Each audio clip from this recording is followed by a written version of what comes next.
Salam untuk kita semuanya, berjumpa lagi dengan saya di channel Aritela Tutorial, tempat kita untuk berbagi informasi seputar informasi pendidikan dan informasi guru, serta informasi lain yang ada hubungannya dengan pendidikan dan guru. Pada pertemuan ini, saya menyapa Bapak Ibu honorer setan air yang selalu setia melaksanakan tugas tanpa mengenal lelah. Saya yakin bahwa Bapak Ibu honorer selalu dalam keadaan sehat walafiat, tentunya karena Bapak Ibu mengerjakan pekerjaan baik dalam hal pelayanan publik di instansi pemerintah, baik instansi pusat maupun instansi daerah.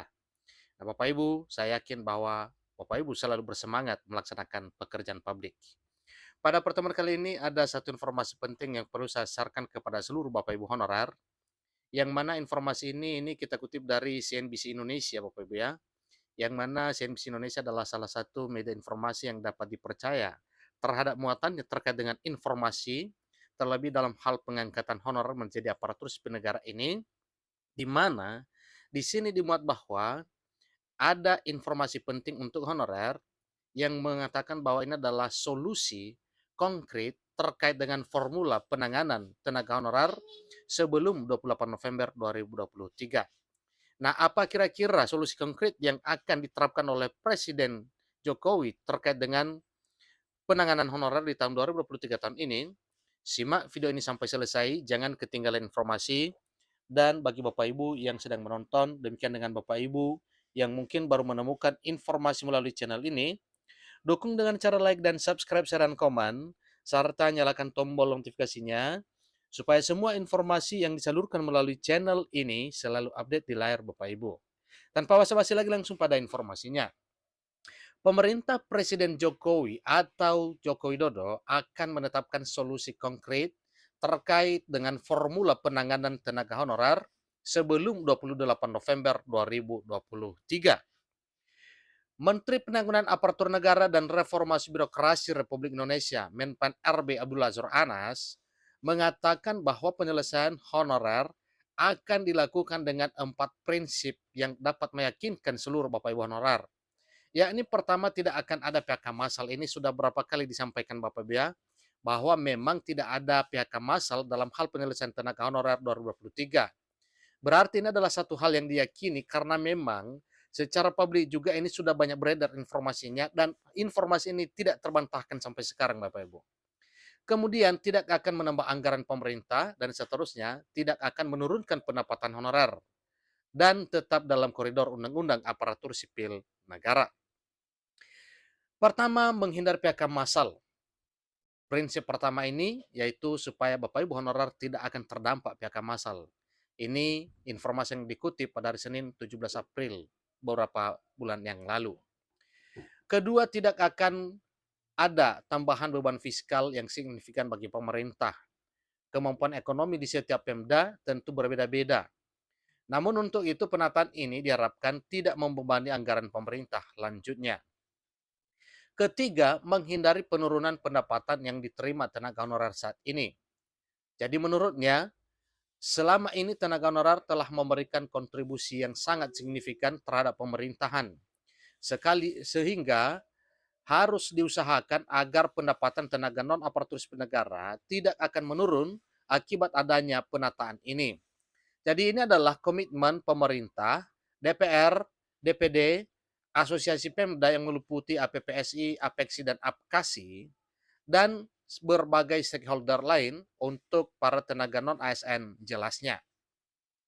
Jadi terakhir prinsip yang dipegang yakni sesuai dengan regulasi yang berlaku.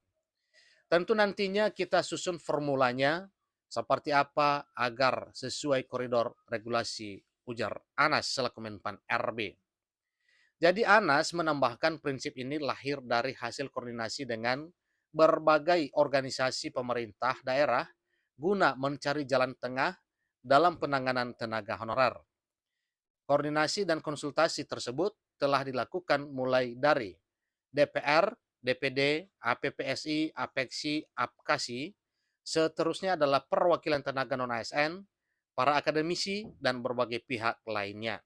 Nah tentunya apa dan bagaimana terkait dengan hal ini, maka kita yakin bahwa semuanya akan berujung positif pada keselamatan honorer dari penghapusan dan akan bermuara pada pengangkatan honorer menjadi aparatur sipil negara.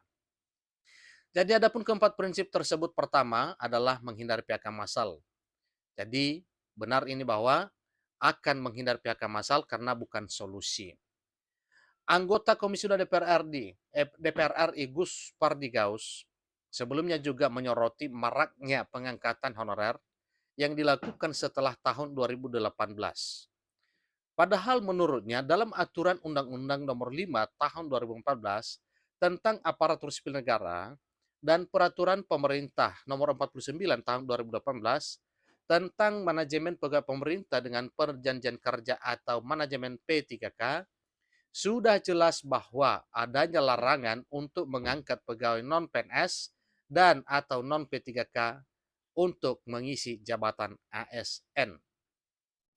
Artinya dilarang mengangkat para non-ASN di satu sisi. Di peraturan pemerintah ini juga mengatakan bahwa yang 2018 itu dinyatakan bahwa pegawai non-ASN masih dapat bekerja sampai dengan 2023.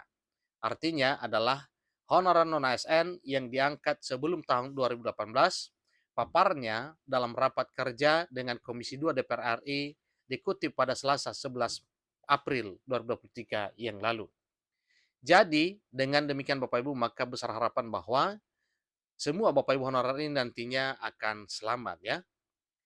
Jadi adapun anggota Komisi 2 lainnya yaitu Muhammad Rifki Nizami Karsayuda juga turut meminta Menpan RB untuk membereskan perekrutan tenaga honorer yang masih terjadi di daerah.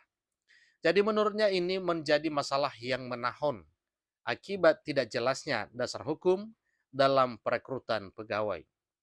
Untuk itu, ia menyarankan agar aturan hukum tersebut tersentral di Kemenpan RB dan BKN atau Badan Kepegawaian Negara. Nah, di sini disampaikan bahwa katanya saya meminta agar intervensi digital yang sudah dilakukan oleh Mas Anas selama menjabat sebagai Menpan RB juga bisa dilakukan bukan hanya untuk mendata berapa jumlah tenaga honorer di seluruh Indonesia, tapi untuk memastikan dasar hukum keberadaan para honorer itu tersentral di Kemenpan RB dan BKN tegasnya. Jadi itulah informasi Bapak Ibu terkait dengan bagaimana sebenarnya jaminan Bapak Ibu honorer di tahun 2023 ini. Salah satunya yaitu tidak bakal ada PHK massal bagi Bapak Ibu tenaga honorer yang sedang bekerja di instansi pemerintah sekarang ini. Seterusnya diupayakan juga bahwa salah satu solusinya nanti karena memang tidak di PHK maka jelasnya diangkat menjadi ASN. Ini sesuai dengan apa yang telah disampaikan melalui peraturan pemerintah sebelumnya bahwa yang dikenal nantinya di instansi pemerintah hanya ada dua, yaitu PNS dan P3K. Maka terkait dengan hal tersebut, semua honorer kemungkinan ini dialihkan menjadi ASN, baik P3K maupun CPNS. Demikian informasinya, besar harapan bahwa semua honorer menjadi aparatur sipil negara di tahun 2023 tahun ini. Sampai ketemu pada informasi berikutnya. Terima kasih.